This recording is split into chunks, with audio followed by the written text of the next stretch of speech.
Ipinagdiwang ng Mapua University ang nakamit na maagang pamasko ang championship title sa NCAA Season 100 Men's Basketball. 3, 2, 1, light it up!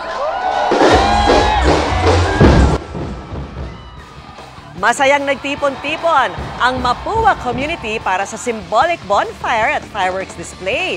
Tanda yan ang kanilang makasaysayang panalo na tinudukan ang mahigit 3 dekadang paghihintay ng Mapua Cardinals sa kampyonato. Malaki raw ang pasasalamat ng Mapua University sa kanilang mga atleta. At sa ngayon, mag-enjoy muna ang Mapua sa kanilang tagumpay. Pero tiniyak na paghahandaan ang susunod na NCAA season. Congratulations sa inyo, Mapua University!